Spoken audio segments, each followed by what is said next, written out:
Presenter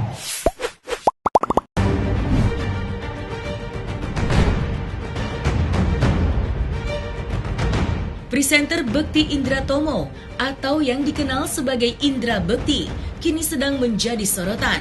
Indra Bekti diduga terlibat dalam investasi bodong platform Triumph yang telah merugikan banyak orang. Menanggapi kabar tersebut, Indra Bekti akhirnya memberikan klarifikasi mengingat dirinya santer dikait-kaitkan dengan investasi bodong yang diduga telah merugikan korban sampai 2,4 miliar rupiah. Dalam klarifikasinya, Indra Bekti mengaku hanya sebagai brand ambassador yang bekerja secara profesional. Tidak hanya itu, ia juga mengungkapkan jika dirinya tidak menerima uang sepeser pun dari platform Triumph. Sebelumnya, beberapa orang korban platform Triumph sudah melaporkan pihak-pihak di balik platform Triumph. Para korban juga berulang kali menyeret nama Indra Bekti yang menurutnya turut aktif dalam mempromosikan platform tersebut. Lantas, seperti apa pihak kepolisian menanggapi pelaporan tersebut?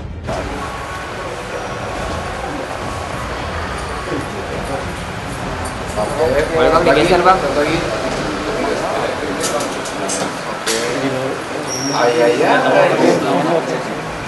Oke.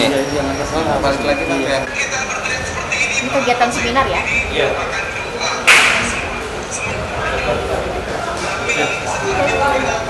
Ada yang ingin mengklarifikasi mengenai pemberitaan di luar sana yang mungkin sedang beredar, di mana saya ikut terlibat dengan investasi bodong. Nah, jadi saya mau jelasin bahwa saya memang mendapatkan kerjasama dengan yang namanya aplikasi yang dinamakan investasinya itu Triumph ya, koin Triumph, di mana saya melihat bahwa saya sudah kenal lama dengan pemilik dari koin Triumph ini, dan beliau mengajak saya untuk bertemu dan kemudian mengajak untuk bekerja sama, dan dia menjelaskan mengenai platformnya, dan ternyata saya melihat ini sebuah peluang dan saya tertarik memang untuk bisa mencoba untuk cryptocurrency itu seperti apa sih gitu kan. Nah, jadinya akhirnya saya pun diajak untuk bekerja sama untuk menjadi brand ambasadornya.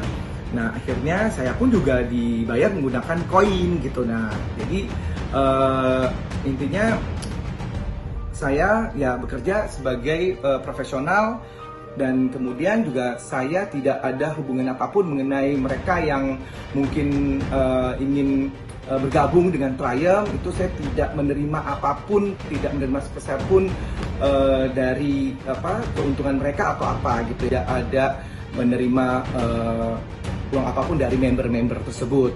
Jadi seperti itu. Nah, sekarang mungkin ada sedikit masalah dari nasabah dari Triumph tersebut, yang saat ini sih yang saya dengar memang sudah ada keterangan dari pihak lawyernya, dari pihak hukumnya, pihak legalnya, bahwa mungkin sudah ada penjelasannya. Jadi intinya kalau memang dari pihak nasabah dari Triumph tersebut ingin menghubungi pihak Triumph, itu dipersilahkan gitu. Jadi saya tidak ada hubungan apapun sama sekali.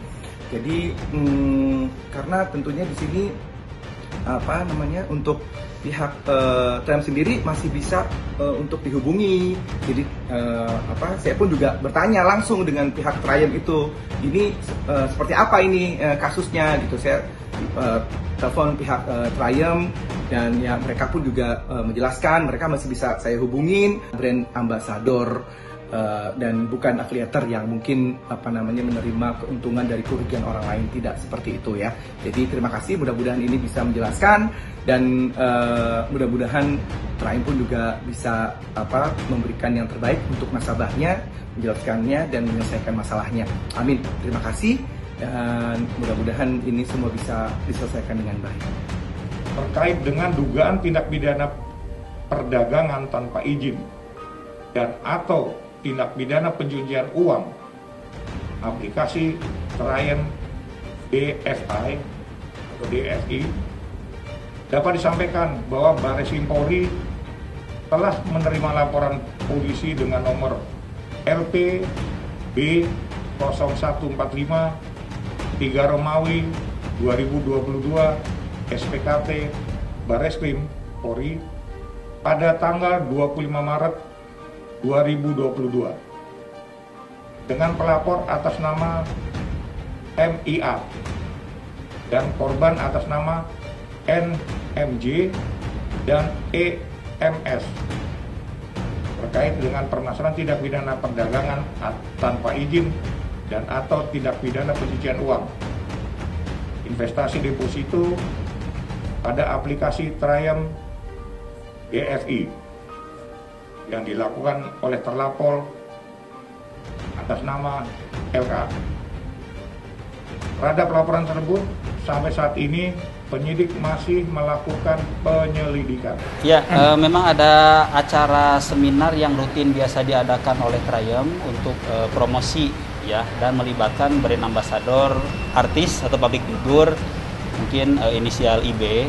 Ya mungkin nanti lebih jelasnya akan diselidiki oleh tim petugas dari Bareskrim. Dia sebagai brand ambassador pada saat di berbagai acara ada menyebutkan beberapa keuntungan dari aplikasi Triumph atau ikut aplikasi Triumph, tapi secara dia marketing atau tidak itu saya belum paham. Ya nanti petugas yang menyelidiki lebih lanjut. Awalnya menawarkan passive income, artinya kita hanya deposito uang, tidak langsung secara uang sih. Jadi kita diarahkan untuk membeli koin TRH, kemudian koin TRH tersebut di-stakingkan atau istilah di kita itu seperti didepositokan. Nah dari deposito tersebut ada bonus harian berupa koin juga yang kita terima setiap hari. Nah nanti setelah terkumpul koin-koin tersebut kita bisa cairkan ke aplikasi Triumph itu sendiri. Betul, itu yang membuat tergiur. Dan selain itu juga ada fitur-fitur lain di dalam aplikasi Triumph seperti pembelian voucher Alfamart, Indomart, kemudian bayar PLN, ya beli pulsa dan lain-lain, Oppo termasuk juga. Tetapi sudah tidak bisa dilakukan per akhir tahun kemarin. Kerugiannya saat ini dari orang per orang macam-macam tentunya ya, tapi secara kami yang baru sekarang terkumpul 20 orang kurang lebih ada 2,3 miliar dan ini pasti masih akan bertambah karena korbannya banyak dan pasti nominalnya pun akan lebih menambah juga. Tapi dari investasi ini sudah merasakan hasilnya apa gimana? Pada saat awal-awal betul ada hasil namun tidak besar ya karena memang keburu scam atau keburu tidak dapat dibayarkan seperti biasa. Kalau saya sendiri di 75 juta. Kalau yang Bapak? Saya 200. Saya 53 juta. Kalau seluruh total member Triumph pastinya tidak tahu ya, tapi ada dengar kabar sekitar lebih dari 10.000 orang. 10.000 lah. Member. Terseretnya nama Indra Bekti menambah daftar panjang deretan selebriti yang ikut terseret ke dalam pusaran kasus investasi bodong. Seperti misalnya belum lama ini kasus yang membelit Doni Salmanan dan Indra Kents yang sukses menjadi perhatian publik lantaran beberapa nama selebriti akhirnya ikut diperiksa. Sebut saja mulai dari pasangan Rizky Bilar dan Lesti Kejora, Atta Halilintar, dan Rizky Febian. Selain diperiksa, mereka juga diminta untuk mengembalikan aliran dana yang pernah diterimanya, baik dari kasus Doni Salmanan maupun dari kasus Indra Kents.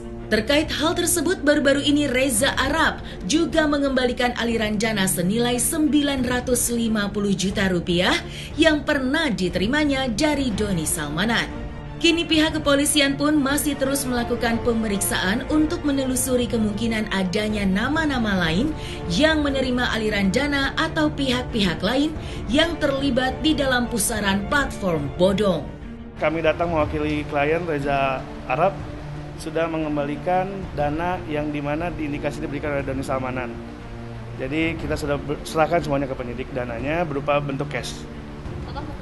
Total yang diberikan oleh Doni Salmanan 1 miliar, cuman yang diterima oleh Reza Arab 950 karena ada potongan platform 5% dan sudah kita serahkan semua 950 ke penyidik di atas. Saya harap hari ini sudah selesai, terakhir, jadi tidak ada panggilan lagi.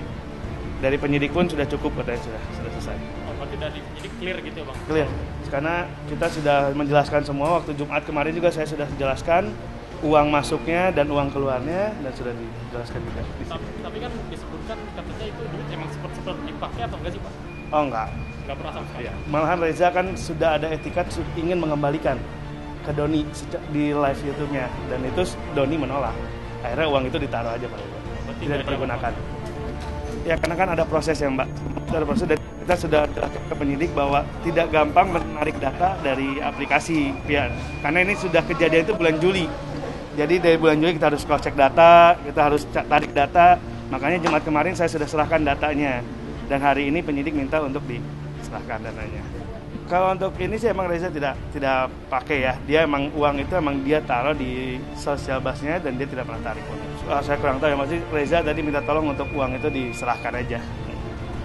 Oh tidak ada bahasa gitu. Jumat kemarin saya datang ke sini hanya menyerahkan rincian dana masuknya. Dana masuk dari Doni Salmanan, dia nyawer tuh misalkan juta 20 juta gitu aja. Itu saya serahkan rinciannya. Jadi tidak ada bahasa dari kami untuk ya nahan uang itu atau minta waktu gitu, tidak ada. Oh tidak, ya klien kami tidak ada kendala dalam masalah pengembalian dana. Reza menyatakan dari awal bahwa dia tidak pernah kenal Doni Salmanan sebelumnya, dan di saat itu pun dia langsung menghubungi Doni Salmanan, kan di YouTube-nya juga ada. Dia ingin mengembalikan, cuman Doni Salmanan menolak.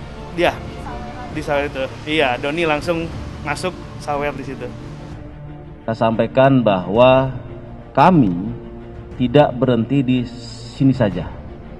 Kami lagi mengembangkan terkait dengan tersangka lainnya yang kami duga masih ada dan belum kami tangkap. Mengapa kami sampaikan ada dugaan tersangka lain?